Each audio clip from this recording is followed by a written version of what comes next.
Hello everyone, welcome to the channel. PCS RO यारो मुख्य परीक्षा 2025 के एक्सपीरियंस देखेंगे आज के निबंध का।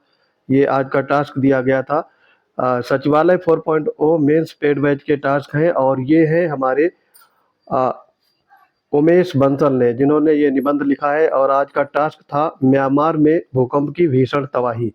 ये आज का एशिया का टॉपिक है और काफ़ी ये लेटेस्ट है, करेंट अफेयर से रिलेटेड टॉपिक्स है। जो लोग हमारे पेड बैच से जुड़ना चाहते हैं, प्रीलिम और मेंस दोनों पेड बैच एक्टिव हैं, तो आरओ की आपको प्रीलिम और मेंस बैच इस समय सेल्स चल रही है, नवरात्रि की सेल्स। तो सारे कोर्स हाफ रेट पर कर दिए गए हैं। तो पीसीएस वंडर टेलीग्राम चैनल पर जाकर के वहाँ पर आप सर्च करेंगे तो वहाँ आप ये सारे पेड बैच अवेल कर सकते हैं।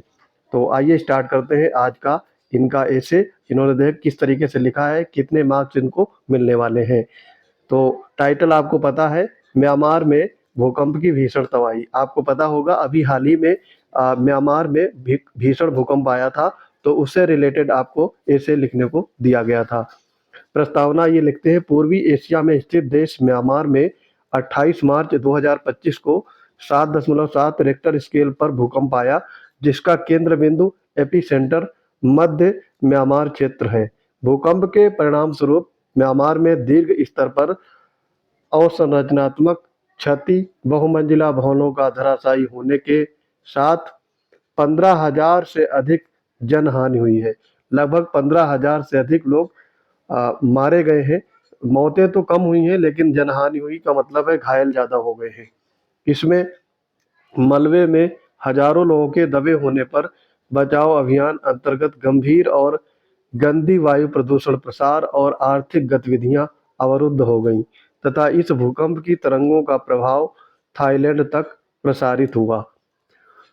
भारत सरकार द्वारा एक्ट ईस्ट नीति और पड़ोसी प्रथम पहला नीति अंतर्गत ऑपरेशन ब्रह्म आरंभ करके राहत बचाव कार्य म्यांमार में आरंभ करके खाद्य सामग्री की सहायता प्रदान की है। तो ठीक है, प्रस्तावना इन्होंने भूमिका ठीक ठाक लिखी है। थोड़ा सा यहाँ पर एक डाटा दे सकते थे कि कितने लोग इस भयावह भूकंप में मारे गए, तो ज़्यादा सही रहता। ठीक लिखा है इन्होंने कुल मिलाकर के। मुख्य पाठ देखते हैं। म्यांमार की भौगोलिक स्थिति और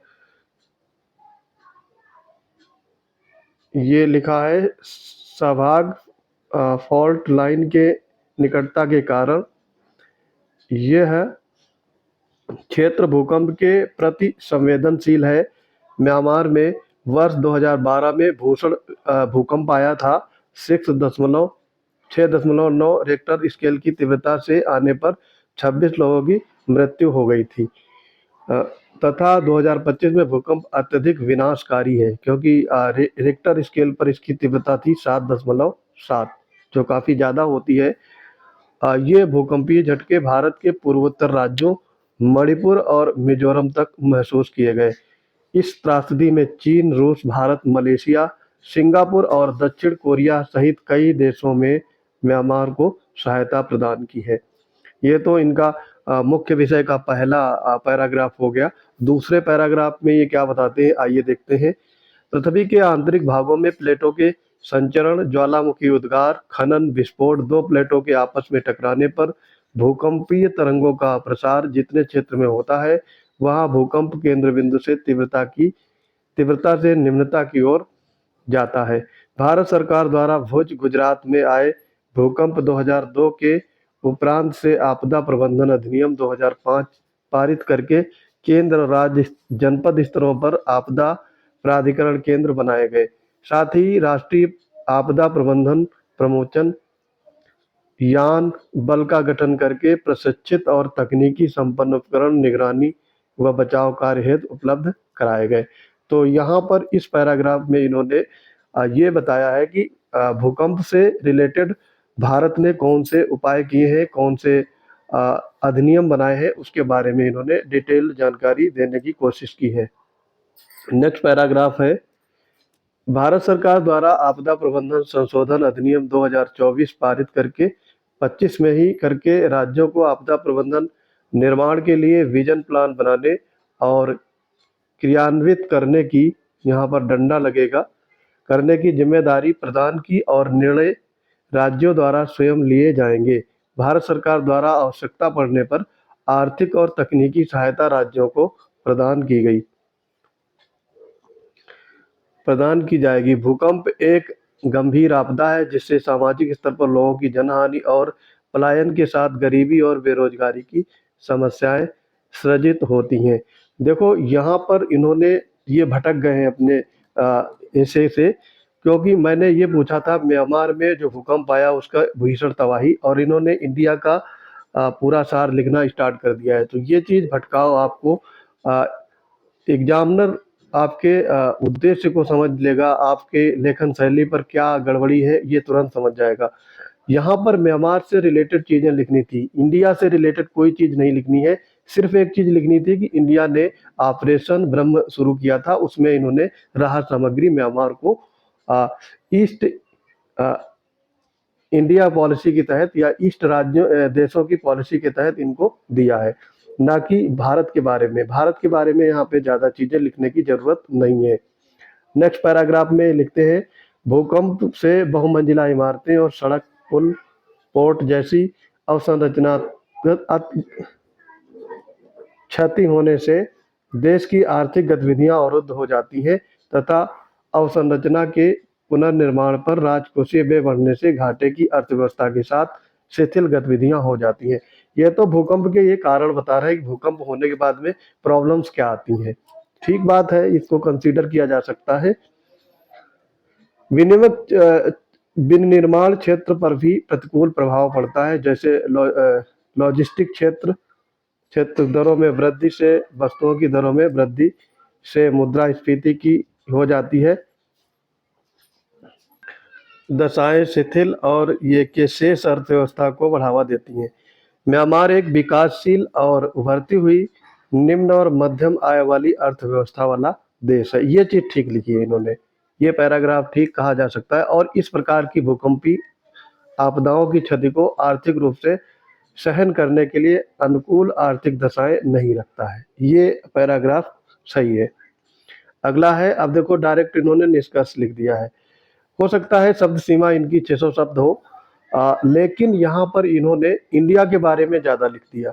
आपको भारत के बारे में कम लिखना है, क्योंकि सहायता से चीज़ें राहत सामग्री की लिख सकते थे कि क्या क्या उन्होंने भेजा, कितने फोर्सेस भेजी गई, ऑपरेशन ब्रह्मा के तहत कौन सी चीज़ें इंडिया से वहाँ राहत सामग्री भेजी गई, ये चीज़ लिखने की आवश्यकता थी, ना कि और चीज़ें इंडिया के बारे में कि इंडिया में भूकंप अधिनियम कब आया। ये सारी चीज़ें बिल्कुल भी वहाँ पे मेंशन नहीं करनी है। इनकी जगह पे म्यांमार की में जो क्षति हुई है, जनहानि हुई है, और कितने मकान गिर गए हैं, इमारतें गिर गई हैं, वो सब चीज़ें वहाँ पर कंसीडर करेंगे, वहाँ पर लिखेंगे। निष्कर्ष में ये लिखते हैं, अब इनका ऐसे पूरा गड़बड़ा गया है क्योंकि इन्होंने म्यांमार के अंतर्गत ज़्यादा चीज़ें नहीं लिखी हैं, उसमें इंडिया को भी सम्मिलित किया है। निष्कर्ष में देखते हैं क्या लिखते हैं। निष्कर्ष, म्यांमार को वैश्विक स्तर पर नागोया समझौता 2010 के प्रावधान अपनाकर भूकंप रोधी नीतियों का सृजन और क्रियान्वयन करके आपदा प्रभाव के शमन को प्रभावी और जनहानि को निम्न स्तर पर लाने हेतु कार्य करना चाहिए। देखो इनका बीच में गड़बड़ाए हैं, लेकिन निष्कर्ष इफेक्टिव फिर लिखा है इन्होंने। देखो यहाँ पर बहुत अच्छा लिख रहे हैं ये। लाने हेतु कार्य करना चाहिए, साथ ही सार्क, आसियान और अन्य क्षेत्रीय संगठनों से अपनी सक्रिय भागीदारी बढ़ाकर पड़ोसी देशों में कूटनीतिक, तकनीकी, व्यापारिक, आर्थिक, सांस्कृतिक संबंधों को बढ़ावा देना चाहिए, जिससे भारत और म्यांमार के ऐतिहासिक संबंधों और भारत को लुक ईस्ट और एक्ट ईस्ट नीति व पड़ोसी प्रथम नीति की प्राथमिकता से म्यांमार को प्रभावी लाभ लेना चाहिए। तो कंक्लूजन ठीक है, और इन्होंने जो प्रस्तावना था, भूमिका था, वो भी ठीक लिखा है। मुख्य पार्ट में गड़बड़ी जरूर की है। तो इस हिसाब से इनको 40 में से 22 मार्क्स ज़्यादा मिल सकते हैं, क्योंकि इन्होंने गड़बड़ किया है, वरना ये 30 मार्क्स भी पा सकते थे, क्योंकि भूमिका और कंक्लूजन ये दोनों इन्होंने बहुत अच्छे लिखे हैं। मुख्य पार्ट में गड़बड़ी की है, उसकी वजह से मार्क्स कम हो जाते हैं। आप भी अगर हमें ऐसे लिखना चाहते हैं, लिखकर भेजना चाहते हैं, हमारे आर प्रीलिम और मेंस बैच से जुड़ना चाहते हैं, तो पीसीएस वंडर टेलीग्राम से चैनल से जुड़ेंगे। वहाँ पर आपके पेड बैच नवरात्र सेल चल रही है, तो 50% डिस्काउंट कर दिया गया है, तो जल्दी अवेल करें। और पीसीएस मेंस में आपका हिंदी और एसे ये दोनों के कंबाइंड बैच चल रहे हैं, तो इनमें भी आप इनरोल कर सकते हैं, क्योंकि वहाँ पर आपको डेली ऐसे और सामान्य हिंदी का कोई एक पार्ट जैसे गद्यांश है, पत्राचार इत्यादि आपके कराए जाते हैं। तो मिलते हैं अपने अगले इंपॉर्टेंट वीडियोज में। और हमारा एक चैनल है दूसरा जिसमें हिंदी की प्रीलिम्स क्लासेज स्टार्ट हो रही हैं, तो हिंदी वंडर्स, वो उसको जरूर सब्सक्राइब करेंगे। हिंदी वंडर्स से जुड़ेंगे, वहाँ पर आपको हिंदी की सारी पीवाईक्यूज और घटना चक्र से भी कुछ क्वेश्चन लिए जाते हैं। बाकी स्टैंडर्ड बुक से आपकी क्विज कराई जाती है, जैसे क्विज फॉर्मेट में रहता है, उसमें आपका सुपर 20 क्वेश्चंस कराए जाते हैं, और बीच बीच में आपका फुल लेंथ टेस्ट भी कराया जाता है, तो उसको जरूर सब्सक्राइब कर लेंगे। और बाकी अगर कोई क्वेरी है तो कमेंट बॉक्स में आपका स्वागत है।